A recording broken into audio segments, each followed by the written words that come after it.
Hey, coucou tout le monde, j'espère que vous allez bien. Bienvenue en Cuisine avec Brigitte. Et oui, bienvenue sur ma chaîne YouTube où je te propose toujours de quoi te régaler sans aucune culpabilité. Et aujourd'hui, on va se faire une petite recette de paupiettes de dinde à la forestière. Alors, pourquoi des paupiettes de dinde? Tout simplement parce qu'il y avait une barquette anti-gaspi avec de la dinde, voilà, qui allait pour périmer. Donc, comme je disais l'autre fois, quand il y a des produits comme ça anti-gaspi, n'hésitez pas. De toute façon, après, pour les cuisiner et les congeler, vous allez voir, là, c'est ce que je vais faire. Je vais faire deux paupiettes. Une que je vais manger aujourd'hui, puis l'autre que je vais congeler, que je pourrai réutiliser beaucoup plus tard. Voilà. Bon, en tout cas, je teste un nouveau format vidéo sur cette vidéo. Oui, je me répète. Voilà, vous allez voir, je vais filmer, je vais passer en accéléré et vous allez entendre ma voix en off qui vous donnera les explications. Donc, vous me direz si ce nouveau format de vidéo vous convient.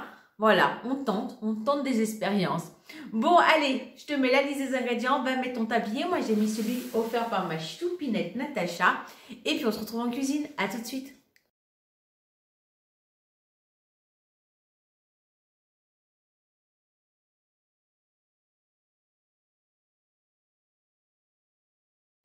Après avoir retiré la queue des champignons, coupez-les en tout petits dés. Vous en faites autant pour l'oignon, sans pleurer si possible. Ensuite, prenez une poêle anti-adhésive, mettez-y l'oignon, les champignons, salés et poivrés. Rajoutez ensuite l'ail et le persil et laissez revenir. Vous voyez, c'était une barquette à moins 30%. Donc, je prends mes escalopes de volaille. Il y en avait 200 grammes. Je positionne sur une planche à découper. Je recouvre avec un film étirable parce que vous allez voir, je vais lui réserver un sacré sort. Voilà, je vais prendre mon rouleau à pâtisserie et je vais me défouler dessus en tapant autant que possible sans détruire la tranche de dinde. Vous tapez, vous roulez dessus tout simplement. Vous aplatissez au maximum pour doubler la surface si possible de votre escalope de dinde car nous allons ensuite la farcir avec notre mélange. Il ne reste plus qu'à farcir, rabattre les bords du papier cellophane et de l'escalope de dinde et rouler pour faire une petite ballotine bien ronde. On va lui donner une belle forme de paupiette grâce à une ficelle. Et voilà. Il ne reste plus qu'à les mettre dans une casserole d'eau pour les porter à ébullition. Pas trop longtemps, 2 minutes à tout casser. On les retire du feu. Pour ma part, j'en congèle une et je garde l'autre.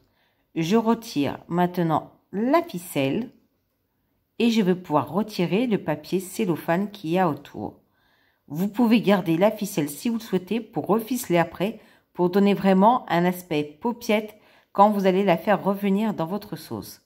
Vous voyez, maintenant notre paupiette se tient parfaitement bien. Mais comme je vous disais, je remets la ficelle pour lui donner vraiment un aspect qui ressemble à une paupiette. Maintenant, dans votre poêle, vous rajoutez les 100 g de julienne de légumes. Vous faites bien revenir et rajoutez vos 4 cuillères à soupe de crème liquide à 4% de matière grasse. Rajoutez votre paupiette et laissez cuire comme ça gentiment. Si besoin, rajoutez un peu d'eau. Je rajoute du sel et bien sûr du poivre. Et je laisse cuire comme ça 2 minutes. Ça y est, donc moi j'ai rajouté ma quantité de riz, voilà. Et voilà ma belle assiette. Voici ma belle paupiette. Vous voyez comme c'est copieux? Voilà. Je te réprouve encore une fois qu'on peut manger équilibré et se faire plaisir et que la gourmandise n'est vraiment pas un vilain défaut. Voilà. Bon, bah, j'espère que cette recette t'aura plu. En tout cas, j'ai eu beaucoup de plaisir à la partager avec vous tous. Je vous dis à très vite pour de nouvelles vidéos. Je vous fais d'énormissimes bisous et n'oubliez pas, vraiment, la gourmandise n'est pas un vilain défaut. À bientôt. Ciao, ciao.